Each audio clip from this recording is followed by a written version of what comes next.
Selamat datang di sosialisasi RHL Volunet-Sync tahun 2024, di mana keberhasilan RHL tidak terlepas dari kemantapan kelompok yang dibentuk.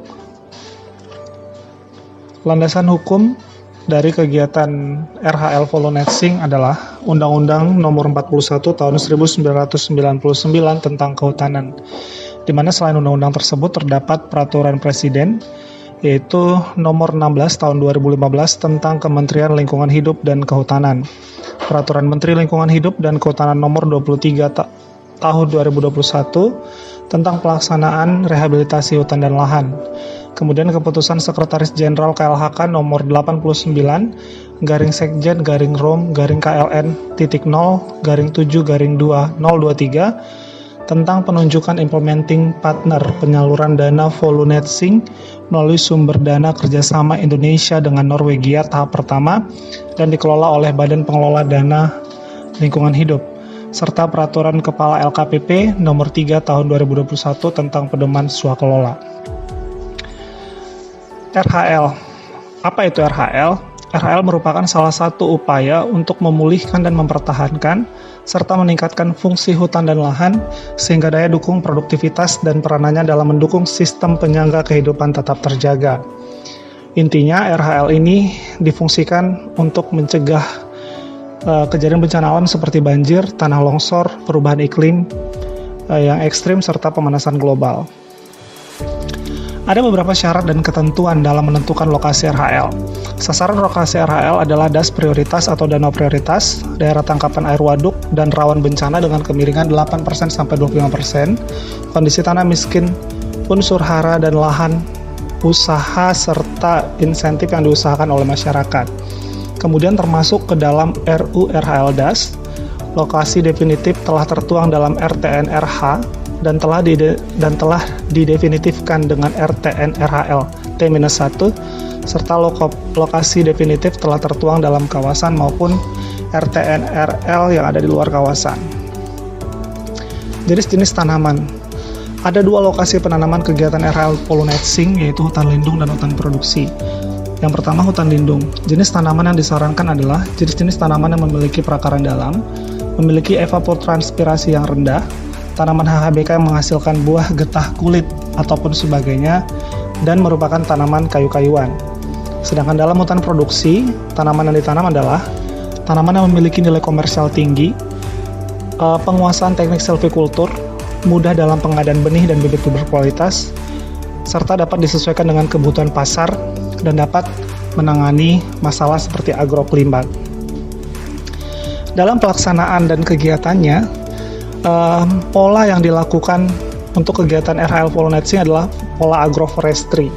Kemudian metode yang difasilitasi adalah metode swakelola tipe 4. Nah, setelah penentuan pola dan metode, untuk pelaksanaan prakondisi sendiri itu dilaksanakan oleh seksi penguatan kelembagaan.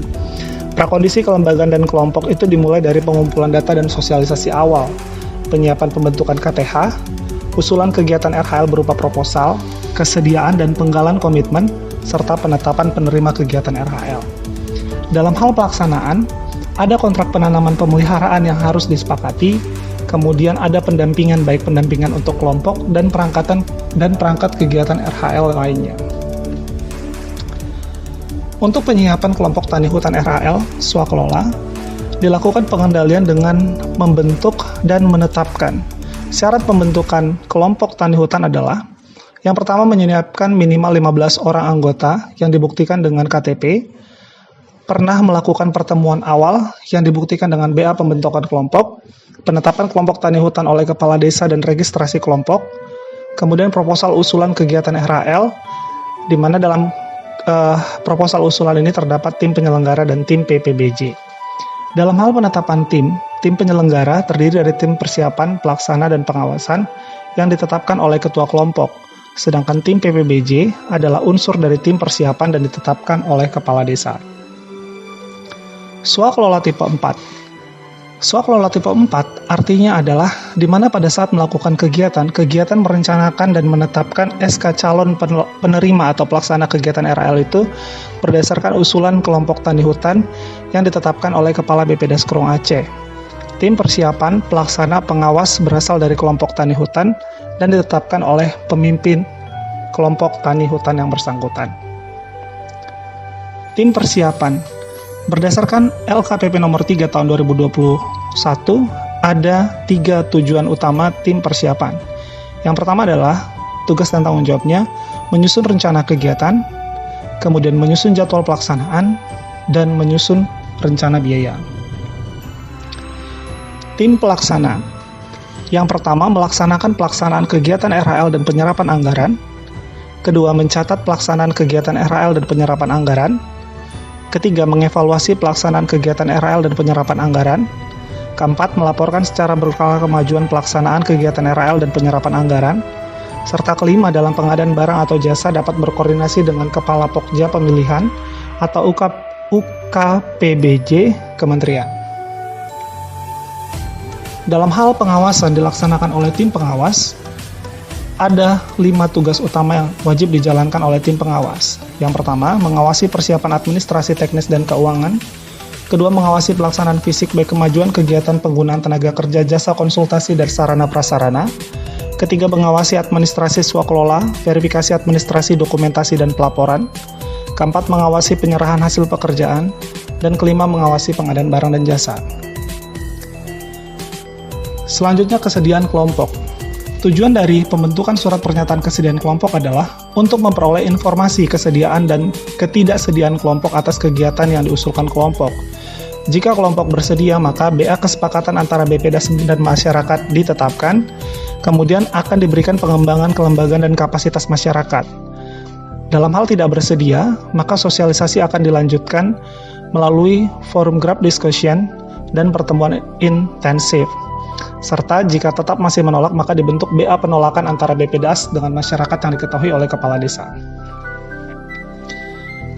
Penggalan komitmen kelompok. Penggalan komitmen kelompok adalah untuk memperoleh kesamaan persepsi, pemahaman, tujuan, dan kemufakatan antara kelompok dan pelaksana dan balai yang diketahui oleh kepala desa dalam hal melaksanakan kegiatan RHL. Ada 3 pokok utama yang terdapat dalam penggalan komitmen kelompok. Yang pertama adalah mengenai luas lokasi RHL. Yang kedua mengenai jumlah dan jenis bibit. Yang ketiga mengenai pola tanam dan sebaran tanam. Dalam hal pengusulan dan penetapan, pengusulan dilakukan dengan membuat proposal yang dibuat oleh KPH, terbentuk, dan dilanjutkan dengan verifikasi lokasi atau ground check. Sedangkan penetapan didasarkan oleh hasil prakondisi sosialisasi atau forum group discussion di tingkat tapak atas terbitnya surat pernyataan kesediaan kelompok dan ditetapkan oleh Kepala BPDAS. Verifikasi. Verifikasi dilakukan terhadap usulan kelompok. Yang pertama, surat usulan kegiatan RHL, surat dukungan kegiatan RHL, surat permohonan penetapan KTH, SK Kepala Desa, yaitu penetapan pembentukan KTH, berita acara pembentukan KTH dan daftar anggota, struktur organisasi susunan pengurus dan daftar anggota, anggaran dasar dan anggaran rumah tangga, fotokopi KTP pengurus dan anggota, surat keputusan penetapan penyelenggara, tim penyelenggara, dan SK tim pengada barang dan jasa. Perangkat kegiatan RHL terdiri dari kelompok internal dan kelompok eksternal. Internal terdiri dari tim pengendali yang meliputi BPDAS, DLHK, dan KPH, Inspektorat, Sekditjen Pedas RH, dan Ditjen Pedas RH. Sedangkan tim eksternal terdiri dari BPKRI dan Kejaksaan Tinggi. Capaian. Kegiatan RHL dinyatakan berhasil jika keberhasilan tumbuh tanaman lebih besar sama dengan 75% per petak ukur per tahun. Jika terdapat lokasi di bawah 75%, maka akan dilakukan penanaman ulang.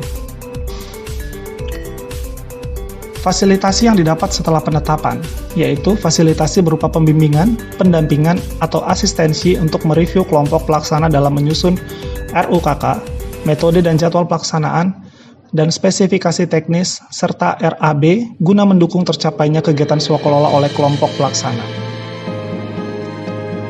Dalam hal keberhasilan RHL, terdapat 3 capaian utama, yaitu meliputi perencanaan, pelaksanaan, dan pengawasan.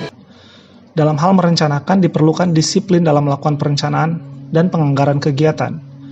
Kemudian dalam hal pelaksanaan, diperlukannya disiplin melaksanakan kegiatan sesuai dengan tata waktu. Dan dalam pengawasan diperlukan disiplin dalam melakukan evaluasi dan pelaporan kegiatan. Terima kasih, semoga video ini dapat membantu para kelompok tani untuk memahami kegiatan Volunetzing di tahun 2024.